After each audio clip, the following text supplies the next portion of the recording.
as mentioned. All right, let's see. We are recording. All right. Good morning, everyone. Thank you so much for joining us. We are excited to kind of get started with thinking about these 5-9 and 7-12 programs. And we thought we'd kind of start it out by reviewing and revisiting the clinical experience requirements and having a conversation about how these kind of frame out in secondary programs, because we know there are some unique challenges to addressing these clinical requirements with our secondary programs. So let me pull this. This is not okay.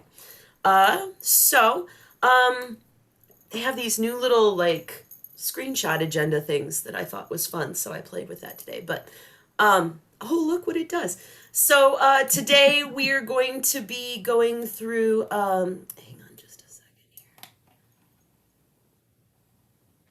There we go. We'll be looking at the clinical experience requirements. Here we go, my agenda.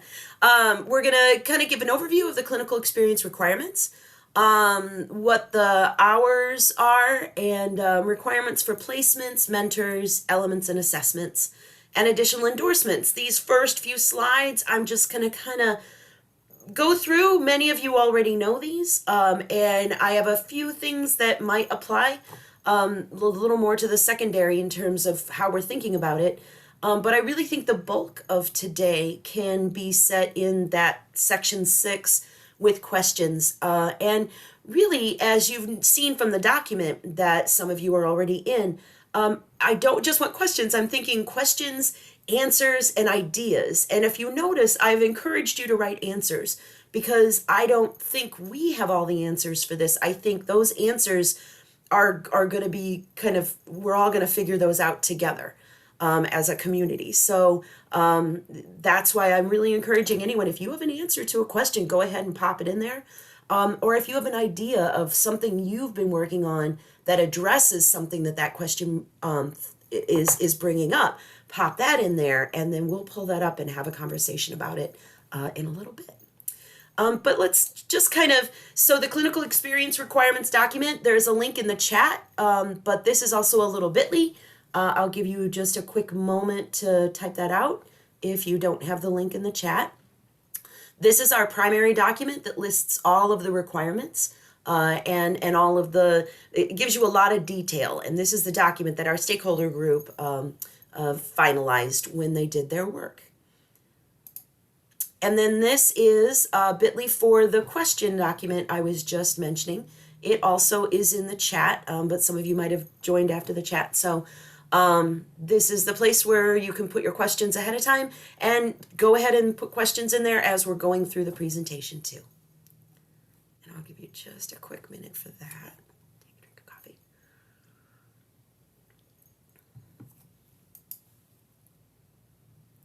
Oh, look at that.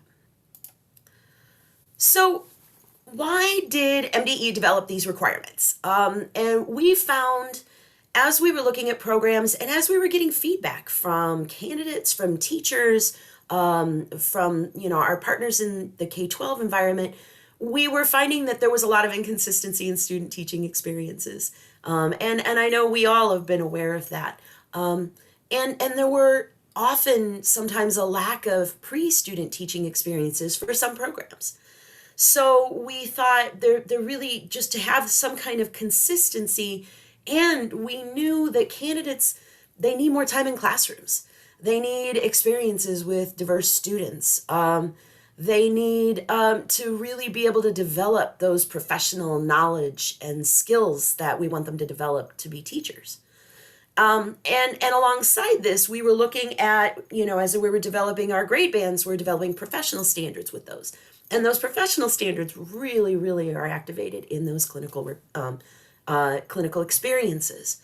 And with the revised disciplinary standards focus on pedagogy, again, all of that really pointed to making sure that candidates have the opportunity in clinical environments to really work on these skills, their pedagogical practice, and make sure that everybody got this, at least a minimum amount of clinical requirements or clinical experience. So our stakeholder group was gathered from our preparation programs, our K-12 schools and districts in the spring of 2018. The group reviewed research, we heard guest speakers, we examined professional standards from other states, as well as organizations like ATE has a great set of clinical standards. And a lot of the clinical and professional standards were kind of merged together. What our group found was that clinically rich and clinically focused teacher preparation generally was shown to produce teachers who were more ready to go at the gate than others who had less time teaching during pre-service activities. And they found that time in front of students should be quality time with opportunities to teach, and quality mentors mattered when it came to developing effective teaching strategies. So the group developed a set of clinical experience requirements. In a nutshell, these are the basics. Candidates need 600 total hours. We are looking the 30 hours of exploratory, 70 minimum in your apprenticeship, 300 in the internship, and then these 200 flex hours. And how that frames out as the exploratory hours, that can be anywhere, across any subject matter, any grades. That's that intro to teaching class where they figure out, do I want to be a teacher? What do I want to teach? Mostly observation and exploration. Then those apprenticeship hours, a minimum of 70. That's during a program, during the arc of learning of a program. It's pre-student teaching, it's pedagogical practice. We really want candidates interacting with students, so that student contact hours piece is, we really want those 70 hours minimum to be interacting with students, opportunities for teaching in small groups or teaching with guidance from their mentors, and then opportunities to really observe and participate in instruction in the grade range and the subject area where they want to be certified. This is also where candidates learn to work with a diverse range of students, and they're able to practice with small groups with that careful mentoring. This is also where candidates are going to learn and practice those knowledge and skills outlined in our professional standards, which are the same applied across any content area. And they should have an opportunity to co-teach, lesson plan, and work directly with students in that environment. And these can be across multiple settings, though. For the internship, we have a 300-hour minimum internship. It is student teaching. The placement should reflect that teaching endorsement. The mentor should also have that endorsement that the candidate is seeking.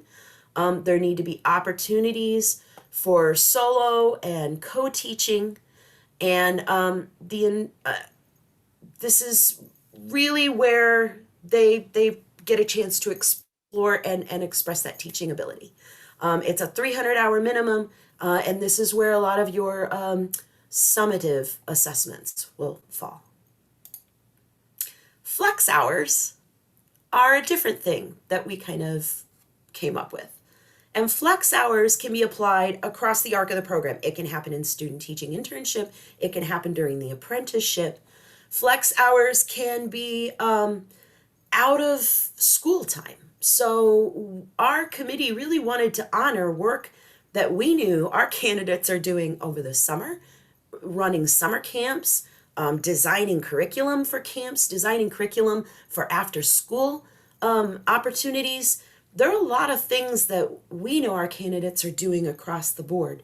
And we wanted to be able to give you the opportunity to take advantage of that and count that as pedagogical practice. So these are things that, you can use for those outside of school pieces, or if your candidate is adding a special education endorsement, they need 8 more weeks in that special ed environment, in addition to the time they spend in their gen ed endorsement area. So those 8 weeks can fit right into that 200 hours. If you're adding another endorsement of some kind, those can fit into that 200 hours. So really, and also the 200 hours can also include working with video, observe video of quality teaching, working with artifacts of practice like data sets or actual student work. There's a openness here for this. The critical piece is documentation.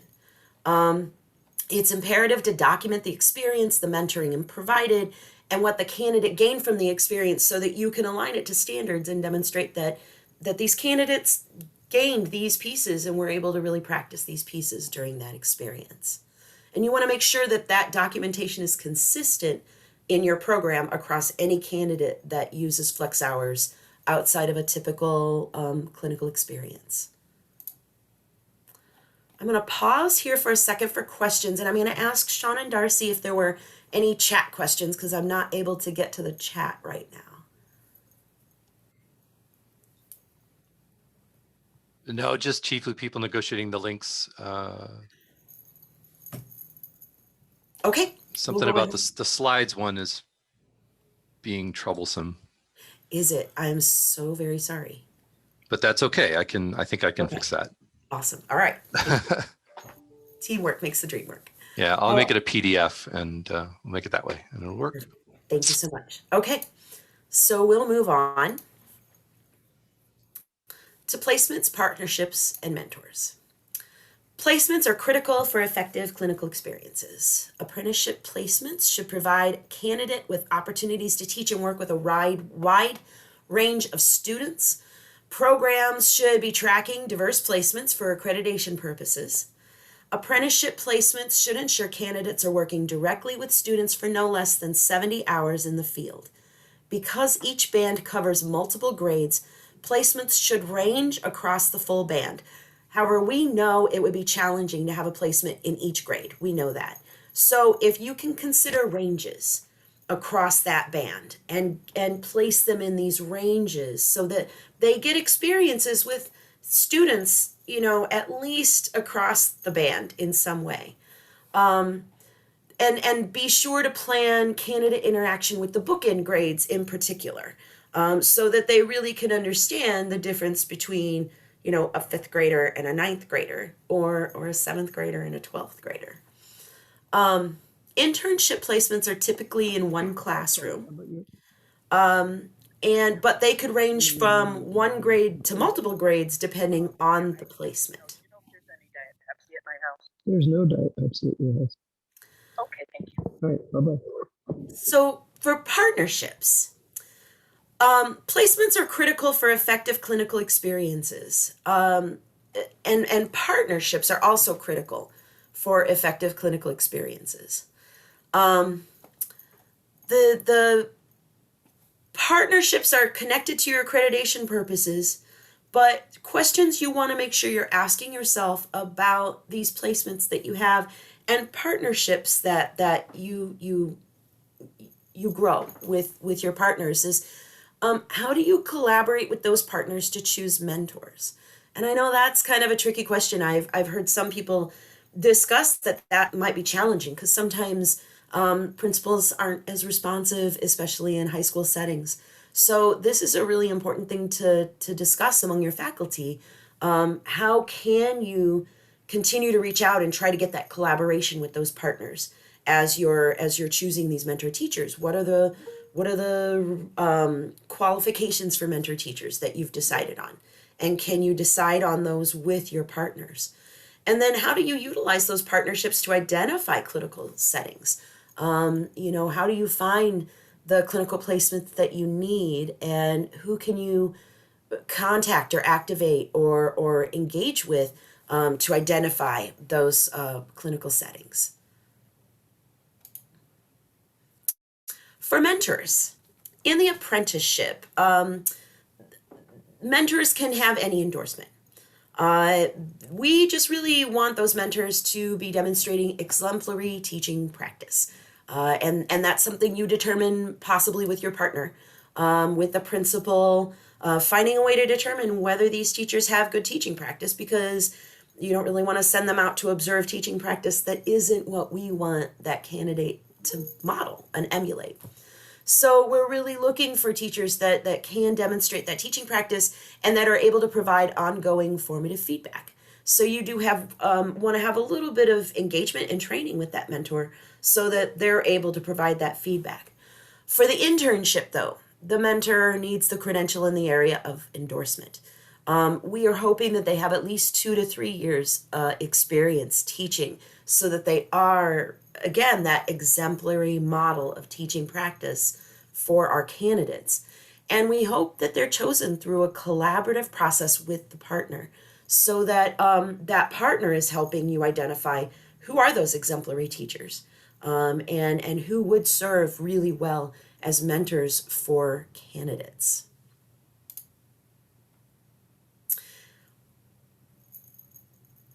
And I'm going to go ahead and kind of move ahead so that we can just go to our questions in a little bit.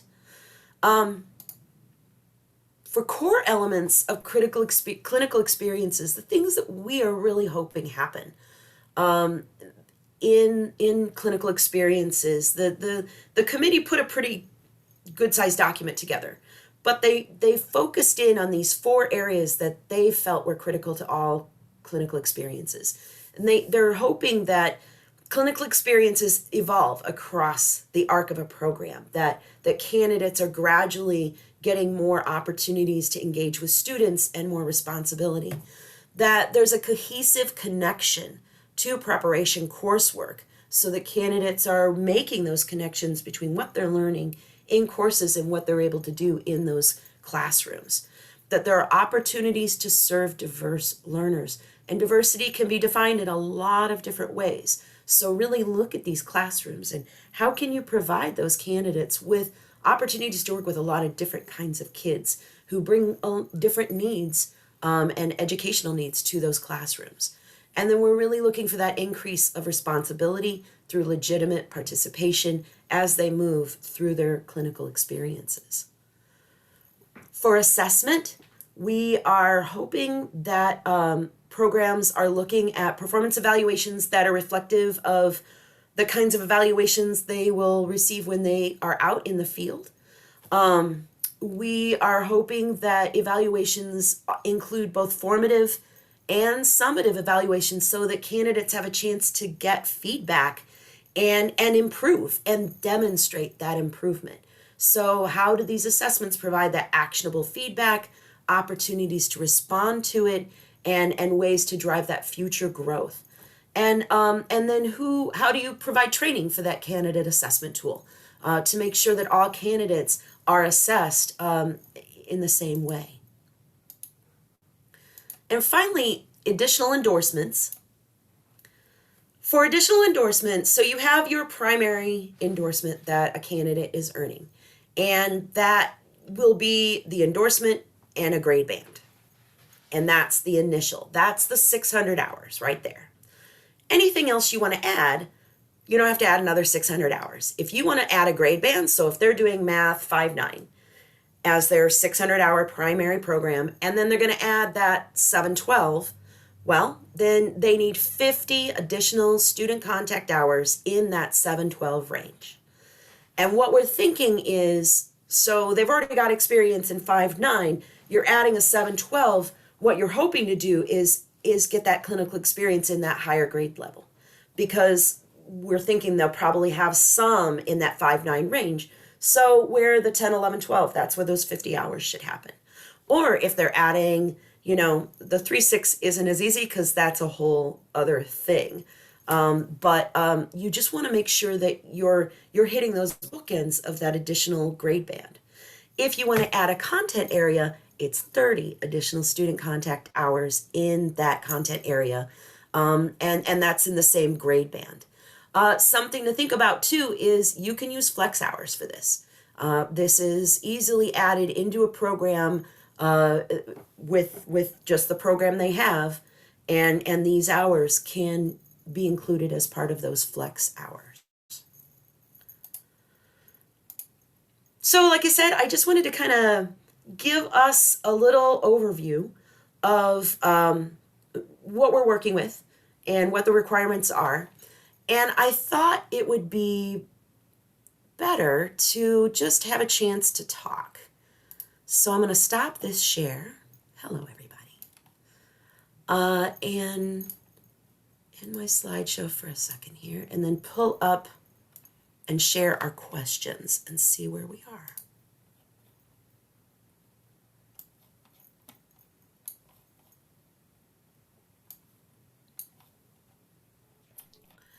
Gina, I have a question. Absolutely, go for it. Sally Ray. Can you, the second to the last slide that you had before your question slide, the difference in the 50 hours of adding another grade band versus adding another content area, the 30 hours. Yes. Can you explain that just briefly one more time? So in order to add another grade band, you would want to give them 50 student contact hours in that grade band range, but you would be in the same content. So someone with a math 5-9 adding the 712 would need an experience in a mathematics 712, 50 hours. If you're just adding another content, so a math 5-9 wants to add an English language arts, you would need 30 student contact hours in the content, but it would need to be in the same grade band. Okay. Thank you. And let's just open it up in general for questions.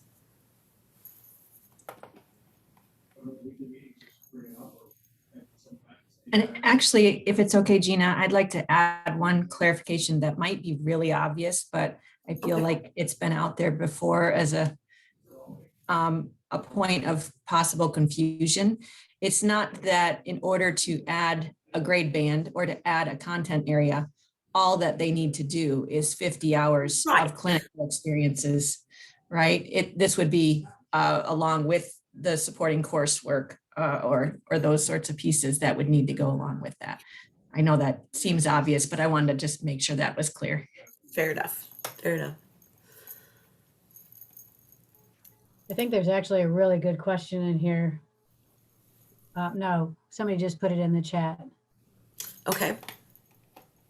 Talking about the 600, how you split up the 600 hours.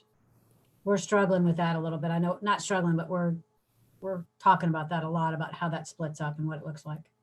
So it says I have 600 hours. If you are wise, you use the flex hours to do the 50 or the 30 for an additional. So it would not require 650 or 630. Right. If you wanted to add a content area or a grade band, it can fit within the 600 hours. Yes. So what is the challenge that you're having, Sally? Of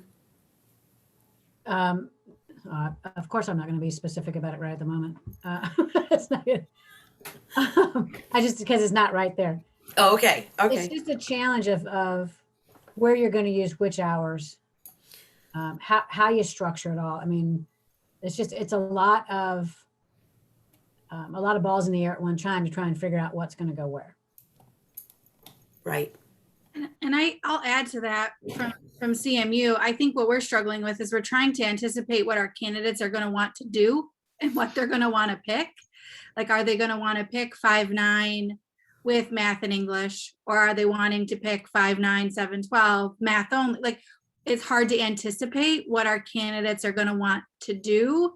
And so I think when we're wrestling with the best way to set up these clinicals and a program, frankly, I mean, that's the big part. We're trying to figure out where, because the program's got to come first and the clinical's got to be embedded in it. So we're just trying to make sure that our program is going to meet the needs of what our candidates want to do. And so I think that's what we're wrestling with, frankly. I imagine everybody's wrestling with that right now. That sounds like a lot. And I would ask a question to the whole group. Are you all seeing that are you still marketing? I'm going to use old school language, major, minor. Are you looking at 2 grade bands or 2 content areas to try and make them more marketable? I mean, this would be to the general, to everybody. How are you looking at structuring yours? Because I mean, there's so many options of what we can do. For the elementary, we found that 2 adjacent grade bands was a good marketing piece. But what is everybody kind of mapping out for the secondary? I think that's what we're trying to figure out too, Sally. We're doing 5-9 and 7-12 as almost like 2 distinct, well, we are doing them as 2 distinct bands. We're kind of hoping, for the ease of our program, that our secondary students, because we're two separate departments, that our students want to do just 5, 9, 7, 12. But if they don't, then that's what we're going to have to figure out with elementary, because if they want to do 3, 6, 5, 9, we have to make sure that whatever's happening in their program for 3, 6 is replacing anything that we've mostly embedded in that 7, 12. So we have to make sure that we kind of figure that out with the elementary program at the same time. That's what I think is our biggest challenge right now. That's a big challenge too, because that's not as easy to mesh with, the two secondary. Trying to mesh that middle level with that upper level elementary has got to be a challenge. We're still debating whether we're going to do 5, 9. And if we're just going to start off with 7, 12 and then possibly add 5, 9 as an endorsement added onto it at a later point. But because the LED goes up to grade 6 and the 7, 12 picks up from there, we're still really debating. I guess I have a related question to that, because if the internship or the clinicals were in grades 8 or 9, they would fall within those grade levels for the hours too. And so if our pre-internships were in those grades that kind of are in the overlap, how do we document that? Or would it have to be documented as 2 separate types of experiences? I mean, your documentation just depends on what's happening in them. It seems to me like if you're seeing a placement that covers a couple of different areas, you want to make sure that you're documenting what experiences a candidate is getting. And a lot of that will also depend on how you're tracking all that for accreditation. Right. Like I said, it's just something for us to think about, because if we make our pre-internship or internship hours in that type of, it wouldn't be additional hours, I guess, necessarily. It's just, how do we assess it to make sure that the standards for each of those grade bands are addressed? And that's the key. I think that's a really big key, is, are you addressing the standards? Like Darcy mentioned, it's not just the hours, but are you making sure that they're getting that content? Because there will be 2 separate assessments too, regarding the content and the pedagogy of the grade bands. Gina, can you talk about how that will work with the English language arts, where the standards aren't separated out by 5, 9, and 7, 12? How will the MTTC work for that? Sean is here to support us in that. Lucky Sean.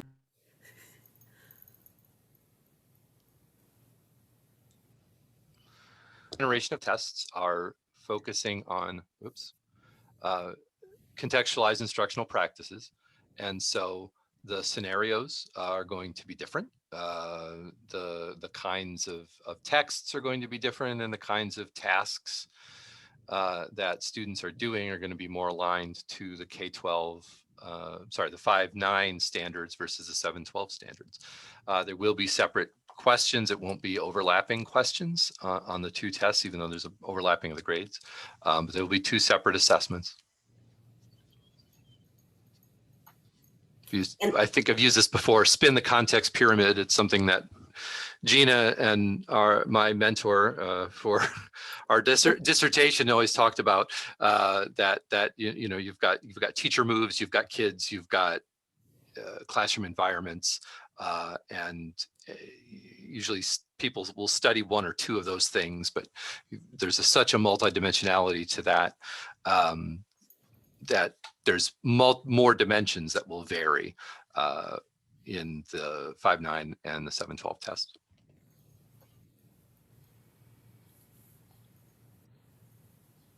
And I would say that applies to the professional as well, that it's really scenario, and the scenarios are more embedded in the age range, developmental range of each of the bands.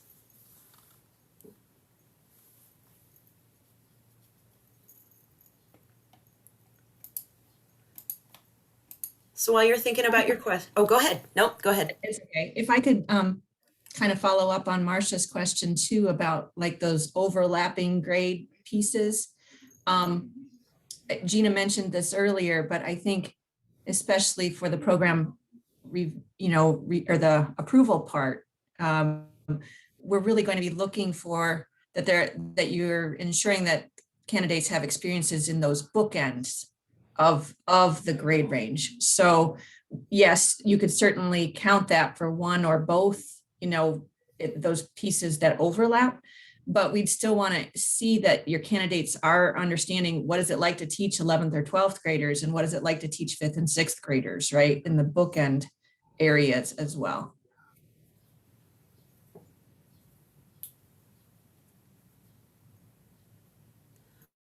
So the question about how is MDE thinking about online K-12 clinical experiences versus face-to-face post-COVID? What's interesting about that is I really think our committee was prescient or something, because we included initially like the video practice, being able to watch teaching practice, being able to work with artifacts of practice.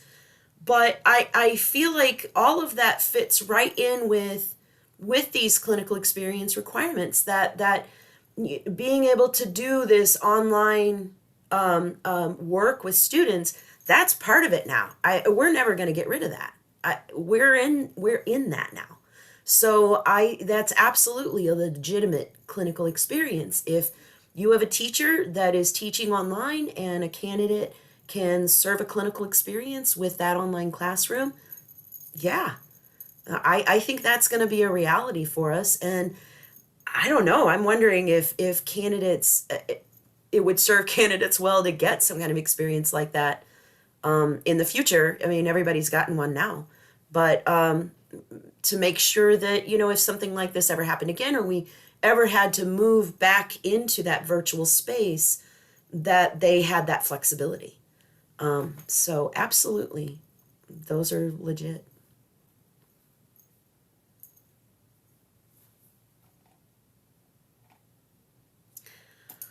Question about diversity placements. How is the diversity placements being checked to make sure that candidates are getting that aspect of clinical experiences, and how is diversity being defined? Great questions. All of that is done through accreditation. We will, it's really up to you to determine those diversity placements. It is actually still up to you too to determine what that diversity is based on your environment, based on your context, based on your partners. And that's all part of your accreditation processes. So through that work, you define what is diversity for your program, for your candidates, and then you define how you get that and how you track it. That's all part of those accreditation pieces. We're not going to check that as part of our program. Part of the program approval is really looking at, do you have the capacity to provide some diverse placements, and how are you thinking about those diverse placements? Because we know for the program application, it's a plan, and you're working your way through your plan. And then when we get the full approval piece in 5 years, we're really looking at your outcome data and looking at where the program has gone and assessments and pieces like that. That tracking of diversity, that really will lie in your accreditation work.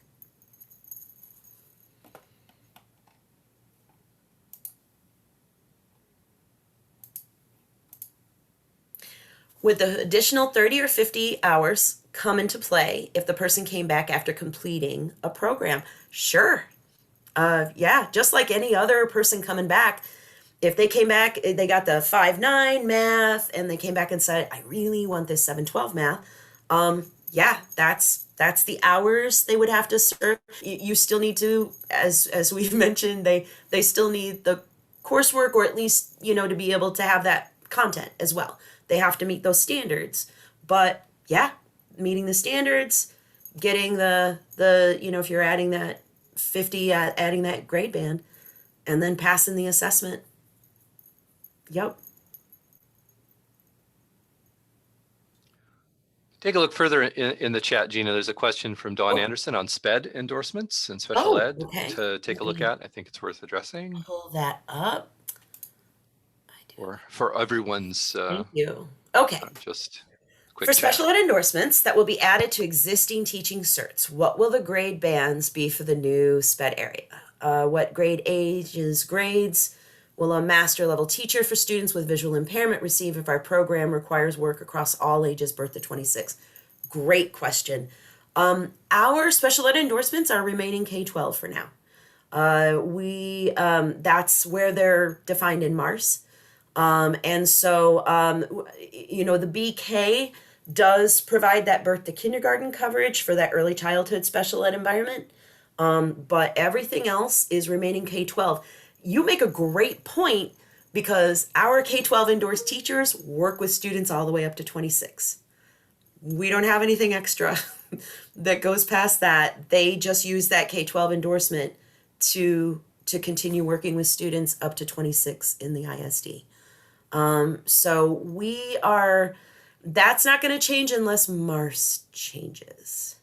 But I am happy to say that with us understanding that, we are in the process of using the professional standards we have now, and our contractor Donna Feeblecorn has been working on a K-12 set of professional standards, so that those K-12 programs can have that set of professional standards that apply to them as well. Gina, will the special ed be able to add on to any grade band? Yes, band? absolutely. Yep. Absolutely.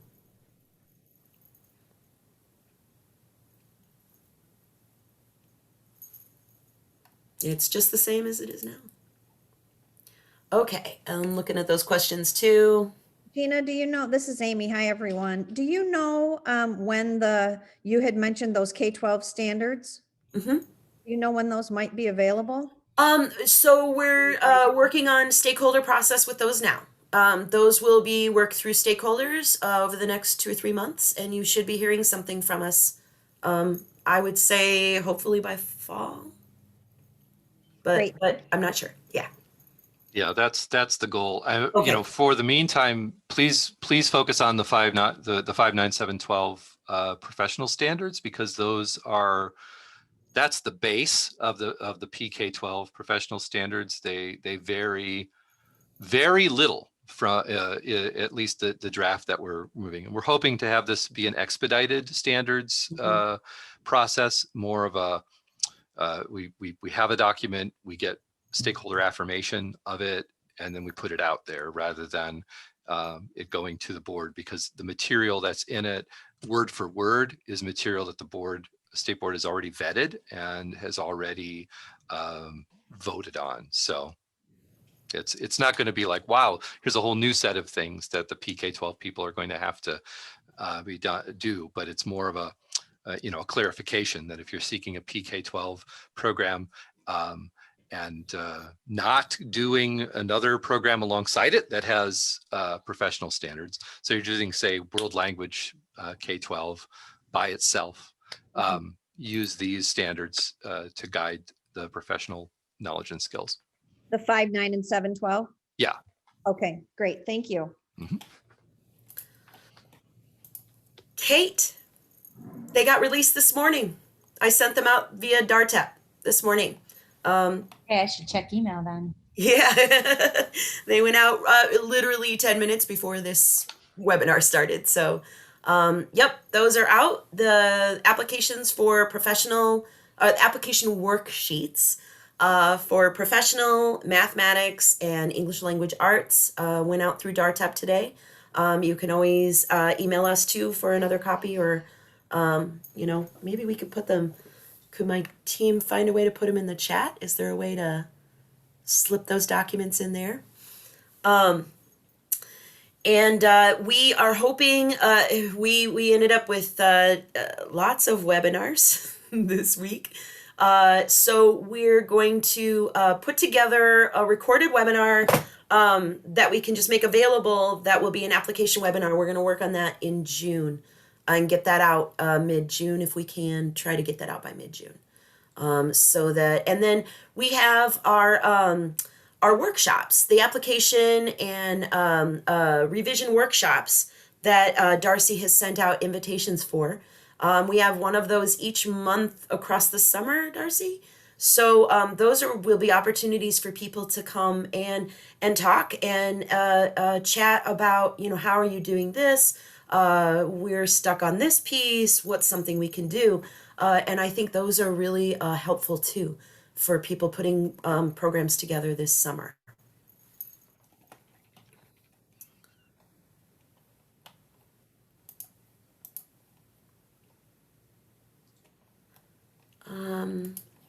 All right, what have I not answered? I'm going to start looking around here. Oh, returning candidates. Can the additional hours be on the job? Sure, they can now. Yeah, I mean, sure. If you've got a mentor and you're tracking it, absolutely. We do that now too. Just make sure that they're in that grade band or that content area. But they could be on a permit and get paid for that, absolutely. Virtual observations, yep. Looks like people are answering these questions. All right, how do we get BK? No one else has vision. Help me understand the question a little better.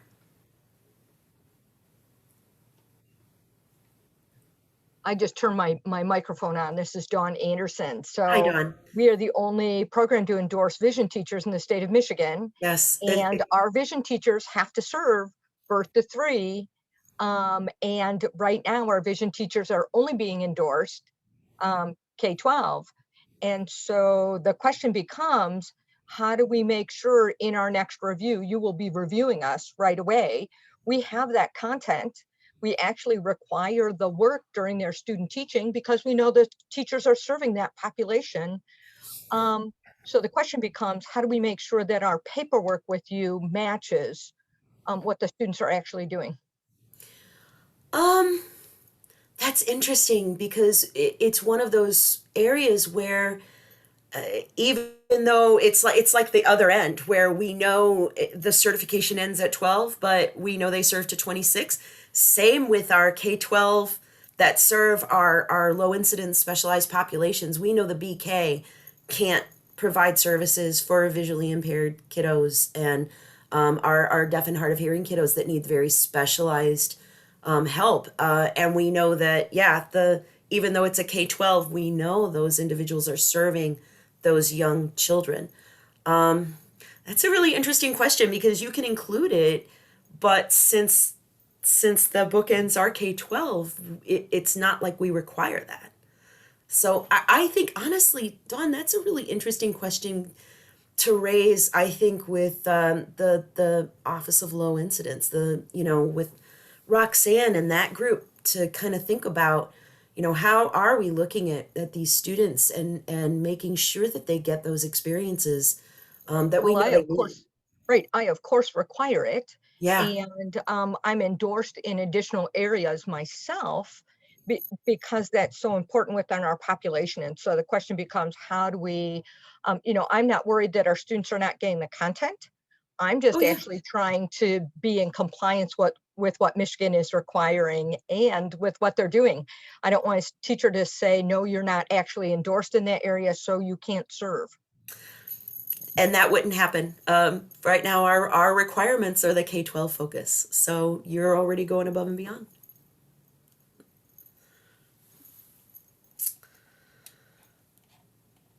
Other questions? What have I missed?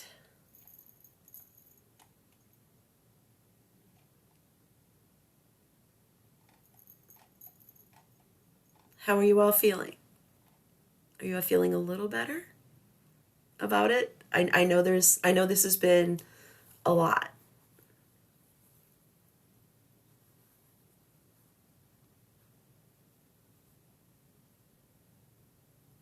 Exercising my wait time. Team, have you seen anything that I have missed that we still need to answer? No? I would love to give you 45 minutes back of your schedule. if we're done. Honestly, still open for thoughts or questions or ideas. But if everybody's good, we really appreciate you coming. Let me share my screen one more time so that I can, new messages. Do we have any? And, please make sure.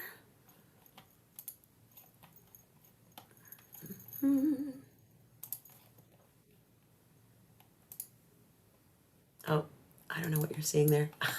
That's a terrible share. That was a terrible share. Let's try that.